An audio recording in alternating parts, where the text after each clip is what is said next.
जय सच्चिदानंद सब बहन भाइयों को। कैसे हो आप लोग? मैं तो मज़े में हूँ। आप लोगों के लिए भी परमात्मा से प्रार्थना करती हूँ कि सब मज़े में ही रहें, खुश रहें, हमेशा सब स्वस्थ रहें, खुश रहें। अच्छा, तो अभी तक हमने परमात्मा के बारे में सुना। सत्य चेतन आनंद स्वरूप परमात्मा वो कौन है, वो कैसा है? वो सत्य है जो कल भी था, आज भी है और हमेशा रहेगा, कल के बाद भी रहेगा। सृष्टि बनने से पहले भी था, सृष्टि भी वही बना और सृष्टि खत्म होने के बाद भी वो रहेगा। और चेतन स्वरूप है वो। और तीसरा आनंद स्वरूप, सत्य चेतन और आनंद स्वरूप। तो उस परमात्मा के बारे में तो हमने सब ने जान लिया कि कौन वो, ये पांच तत्वों का शरीर बना, फिर अंदर आके चेतन स्वरूप में खुद अंदर आके बैठ गया। तो वो शरीर जो पांच तत्वों का मिट्टी का शरीर जो बना था वो चलने फिरने लगा, सब कुछ करने लगा वो क्योंकि चेतन परमात्मा उसके अंदर आके बैठ गया। अच्छा, तो इतना तो सबने सुन लिया कि हाँ, परमात्मा वही, आत्मा कहो, परमात्मा कहो, शिवो हम कहो, एक ओंकार कहो, सबका मालिक एक कहो, कुछ भी किसी भी नाम से उसको पुकारो, पर वो एक ही परमात्मा का ज्ञान सबको पता चल गया कि एक ही था। कुछ होता है तो उसी से बनता है, वो था, उसी से ही सृष्टि बनी। मतलब बनी क्या, वो खुद ही सृष्टि बना। और जब नहीं भी कुछ दिखेगा, सृष्टि नहीं होगी, तब भी वो तो होगा ही होगा, क्योंकि कुछ बनने के लिए कुछ चीज़ की ज़रूरत होती है, होना, कुछ होना चाहिए। तो वो परमात्मा था, है और रहेगा। ये तो सबने सुन लिया। और अब पिछले 4-5 दिनों से हम प्रेम प्रेम की महिमा उसका कर रहे थे, कहानियाँ सुना के, एग्जाम्पल बता के। कल तो किसी बहन की सच्ची उसकी खुद बीती कहानी सुना के सब ने प्रेम के बारे में देखा। प्रेम कौन सा? वो सच्चा प्रेम, ये दुनिया का नहीं, जो दुनिया से, लोगों से, पैसे से, ये बाकी सब चीज़ों से जो हम करते हैं ना, परिवार से, ये मोह है, ये प्रेम नहीं है। प्रेम तो उस परमात्मा का रूप है, आनंद स्वरूप, प्रेम स्वरूप। God is love, love is God. तो वो प्रेम, उस प्रेम की हम महिमा बता रहे थे कि जब वो परमात्मा का ज्ञान होने के बाद, जब हम उस प्रेम में, परमात्मा के प्रेम में ऐसे डूब जाते हैं, परमात्मा तो है मेरे अंदर, मैं वही है, जो मेरे अंदर आत्मा है वही परमात्मा है। पर उसको जानते हुए, जैसे हम दुनिया को, अपने रिश्तेदारों को देखते हैं, जानते हैं, तो उनसे कैसे लिपटते हैं ना, प्यार करते हैं ना, वो शरीर से शरीर का प्यार होता है। पर ये जो है, ये आत्मा से आत्मा का, आत्मा का परमात्मा से, परमात्मा मतलब सब आत्माओं की आत्मा, परम आत्मा, उससे प्यार जो होता है, जिसको प्यार, शुद्ध प्यार कहा गया। प्रेम, प्रेम जो भगवान, प्रेम भगवान का ही दूसरा रूप है।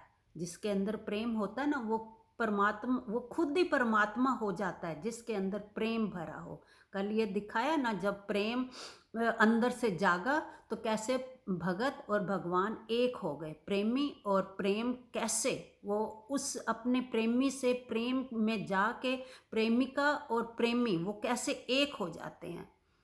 तो उस प्रेम की हम बात कर रहे हैं।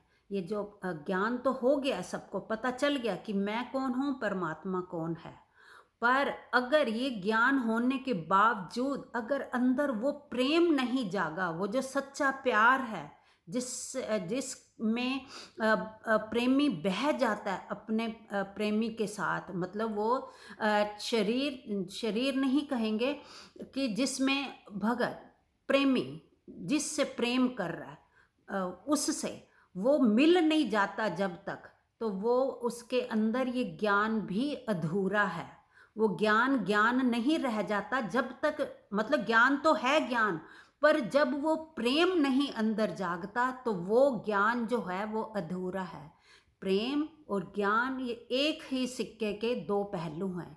एक तरफ तो प्रेम ही प्रेम, प्रेम का सागर, क्योंकि वो खुद ही प्रेम है ना परमात्मा, तो वो प्रेम का सागर बह रहा है। दूसरी तरफ पता तो चल गया कि मैं वही हूँ, पर वो प्रेम जो अंदर, जो प्रेम का सागर है, जब तक हम उस प्रेम में नहीं डूबते तो वो प्रेम भी अधूरा है, वो ज्ञान भी अधूरा है।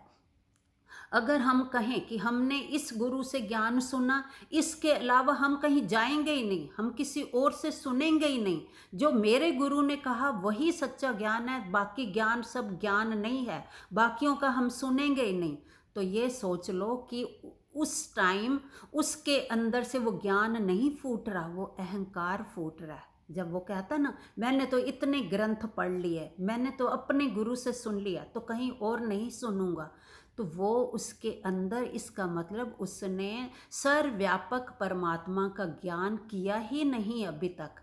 अगर कर लिया होता तो उसमें सब में वही दिखता। अगर इस गुरु से सुन रहे हो, दूसरा भी कोई ब्रह्मज्ञानी गुरु मिल रहा है, तो हम कहें कि हम तो उसका सुनेंगे ही नहीं, तो वो अहंकार है। इसका मतलब जो तुमने अभी तक सुना वो पूर्ण ज्ञान नहीं है, वो पार ब्रह्म परमात्मा का ज्ञान नहीं है, सर्वव्यापक परमात्मा का ज्ञान नहीं है। क्योंकि सर्वव्यापक तो हर किसी में समाया हुआ है ना, वो तो कण कण में है, हर शरीर में है, हर सृष्टि की रचना में वो समाया हुआ है। तो इसका मतलब तुम्हें सब में वो परमात्मा अभी नहीं दिख रहा। तो इसलिए जो ज्ञान, अहंकार जो है, ज्ञान के बाद अहंकार ऐसा वो पनप जाता है कि पता, ज्ञानवान को भी पता भी नहीं चलता कि मेरे अंदर अहंकार प्रवेश कर गया है, अहंकार आ गया। कहते हैं ज़रूरत से ज़्यादा जब कोई चीज़ मिल जाए ना किसी को, तो उसके अंदर ना चाहते हुए भी उसको पता भी नहीं चलेगा कि कब अहंकार प्रवेश कर गया उसके अंदर। ज़रूरत से ज़्यादा देखो, जब पैसा भी किसी के पास आ जाता है ना, तो वो कैसे अहंकार से भर जाता है। अहंकार नेचुरल है, वो आ जाता है उसके अंदर।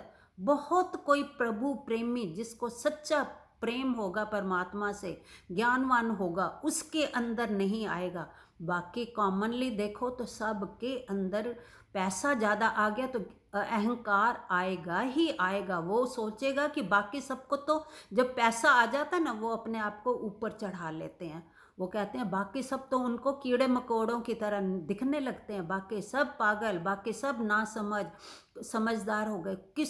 किसी को वो कुछ वो समझता ही नहीं है, वो अपने आप को ज़्यादा ऊंचा समझने लग जाता है, पैसे का ये अहंकार।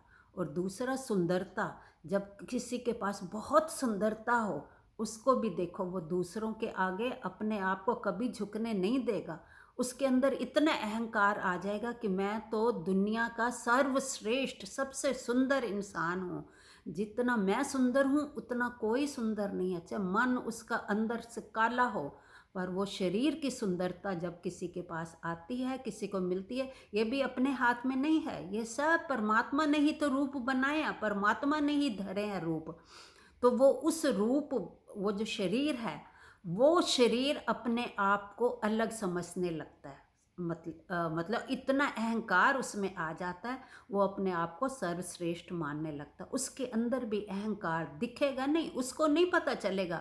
कोई उससे पूछे कि तू तो बहुत अहंकार करता है, तू अपने आप को बहुत वो सौंदर्यवान समझता हो, कहेगा नहीं मैं तो नहीं कुछ कहता।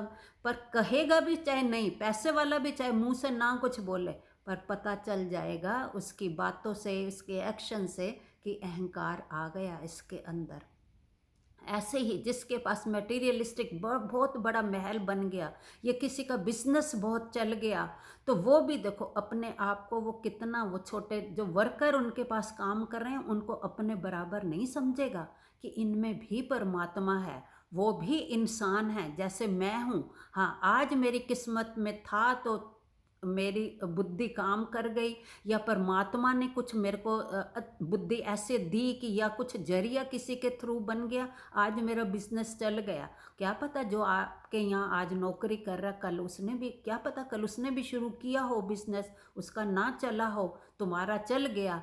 तो ये नहीं कि हम उसको नीचा समझें, कभी किसी को नीचा नहीं।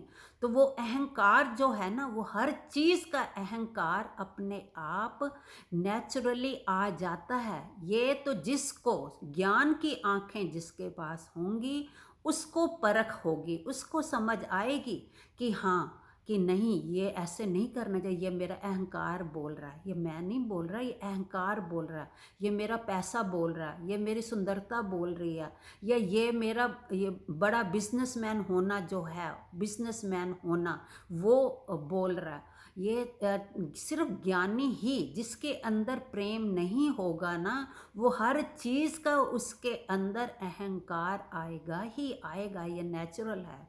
अब यहाँ से देखो रावण कितना ज्ञानवान था, ज्ञानी तो था, धन माल की भी कमी नहीं थी, जिसके पास सोने की लंका हो, कितना ज्ञान, कितना पैसा, सब कुछ, मतलब इतना ज्ञानी होते हुए भी पर प्रेम नहीं उसके अंदर था, प्रेम नहीं था। कितना सबने समझाया कि राम भगवान हैं, कि मत उनके साथ युद्ध कर, पर नहीं समझ आई ना, उसने इतना अहंकार आ गया कि राम ने मेरी बहन का नाक काटा है, तो मैं इससे राम से बड़ा हूँ। बोलता था ना कि मैं, ये तो बनवासी लड़का है, ये मेरे आगे क्या है। वो क्या बोल रहा था, उसका अहंकार, कि अगर इसने मेरी बहन के नाक काटी है तो मैं इसकी स्त्री को उठा के बदला लूँगा। ये अहंकार ये करवाता है, बदले की भावना लेके आता है अंदर। वो समझ, उसकी सारा ज्ञान वान जो था सब समझ उसकी धरी रह गई। भाई भी घर में था इतना ज्ञानी विभीषण, वो भी समझाता रहा, पत्नी ने समझाया, सब ने, गुरुओं ने समझाया, पर नहीं समझा।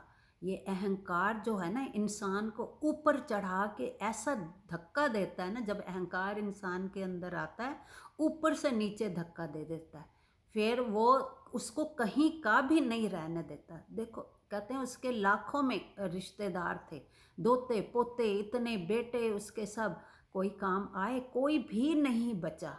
सोने की लंका भी जल गई, सब जितना परिवार धन माल उसने इकट्ठा किया था सब, राम ने कितने 10-12 दिन ही युद्ध चला था, उतने दिनों में ही कैसे अहंकार ने उसको ऊपर से पहाड़ से नीचे, जमीन के अंदर भी नहीं, खड्डे में फेंक दिया, बिल्कुल डूब गया। तो ऐसे ही हिरण्यकश्यप प्रहलाद के पिता, घर में इतना भगत पैदा हुआ बच्चा, पर उसके अंदर अहंकार देखो हिरण्यकश्यप के अंदर, वो भी कहता था कि मैं भगवान हूँ, मैंने ज्ञान प्राप्त कर लिया तो मैं भगवान बन गया। उसके अंदर भी ज्ञान का अहंकार आ गया कि मुझे तो वरदान भी मिल गया, क्योंकि भगवान ने उसको दर्शन दिए थे कि हाँ तू मर ही नहीं सकता, तो अमर हो गया। तो उसको भी देखो इस चीज़ का अहंकार कि मैंने तपस्या की कि भगवान को आके मुझे दर्शन देने पड़े, और मेरा मुंह मांगा, मुझे वरदान देना पड़ा, मतलब मैंने भगवान को भी झुका दिया, भगवान भी मेरे आगे झुक गए। मैं इतना बड़ा भगत हूँ कि भगवान मेरे आगे भी झुक गए।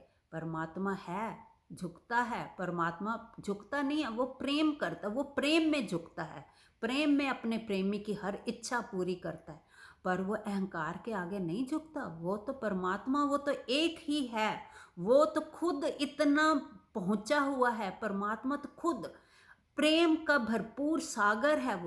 वो अहंकार के आगे कहाँ झुकेगा, नहीं। जब वो प्रेम के आंसू बहते हैं ना भगत के अंदर से, तब वो झुक जाता है प्रेमी के अंदर। कहते हैं प्रेमी के प्रेम में तो मैं बंध भी जाता हूँ, परमात्मा ने ये भी कहा है कि मैं तो प्रेमी के प्रेम में बंध जाता हूँ, खींचा चला आता हूँ, पर अहंकार में नहीं। वो हिरण्यकश्यप का भी यही था कि बेटा ही कहता था कि पिताजी भगवान विष्णु हैं, आप भगवान नहीं हो, पर उसके अंदर इतना अहंकार आ गया था कि मैंने इतनी तपस्या की, भगवान ने भी आके खुद मेरे आगे आके दर्शन दिए और मुझे मुंह मांगा वरदान दिया, तो अब मैं परमात्मा से भी बड़ा हो गया, मैं ही भगवान बन गया हूँ।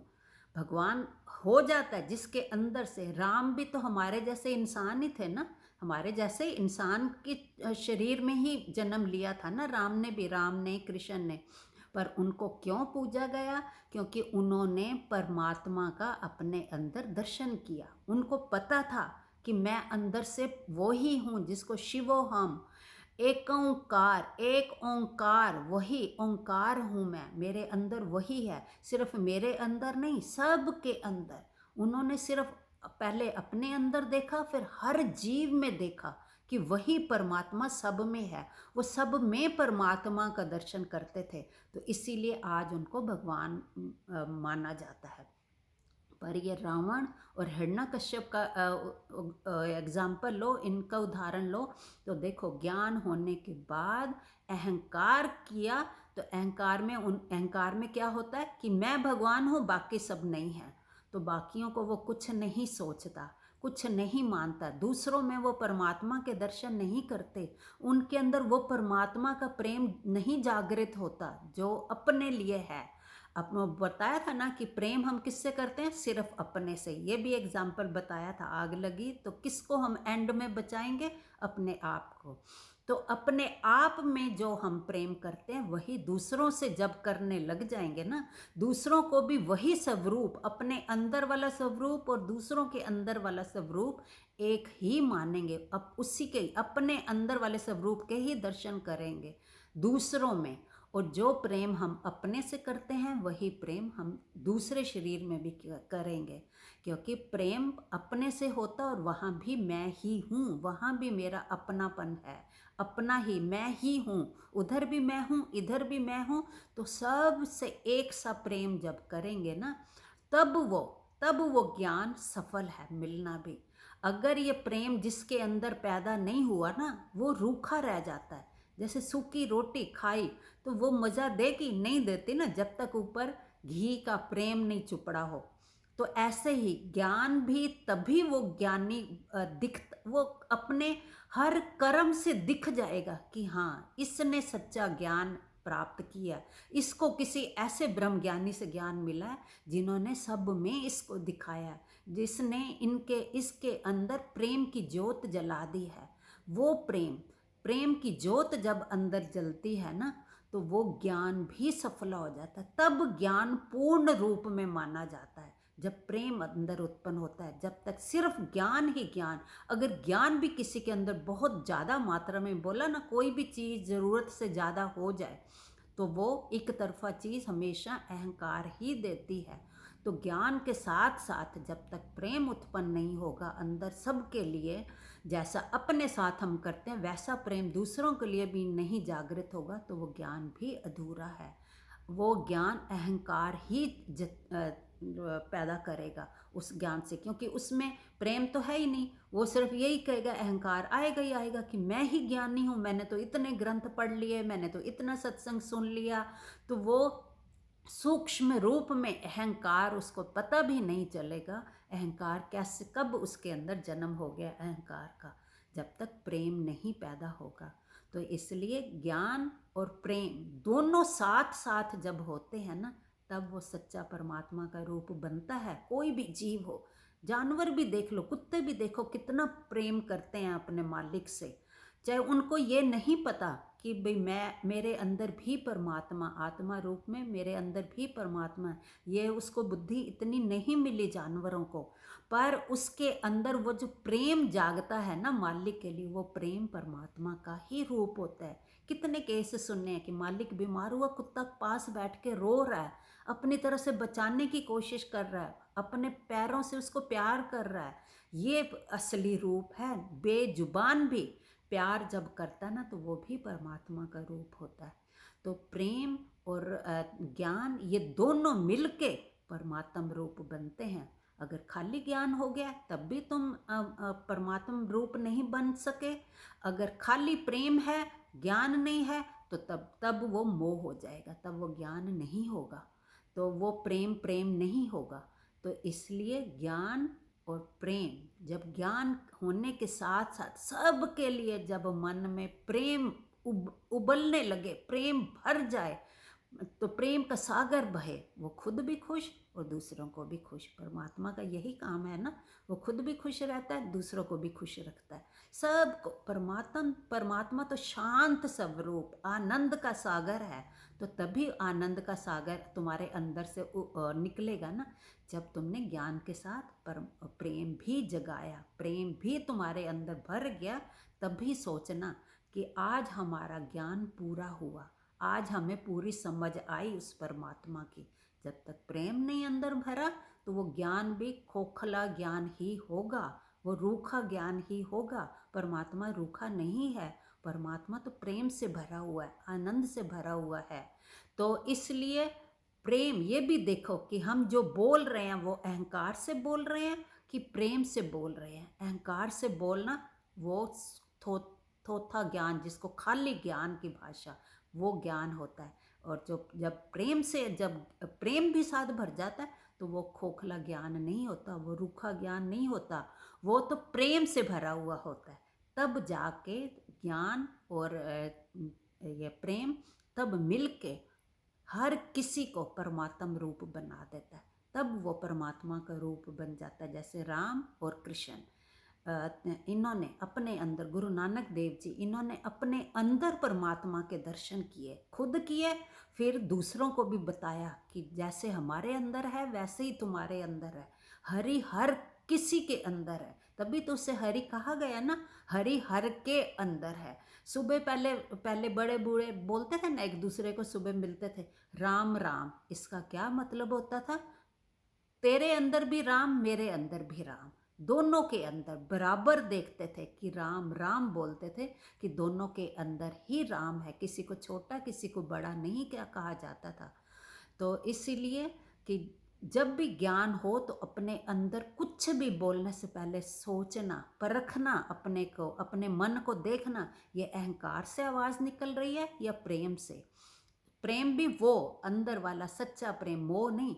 तो अगर लगे कि हाँ, अपने आप को परखना कि हाँ प्रेम से ये बात मुंह से निकल रही है, तब तो समझ लो हाँ आपके ऊपर ज्ञान का असर हो गया, ज्ञान आपको समझ आ गया।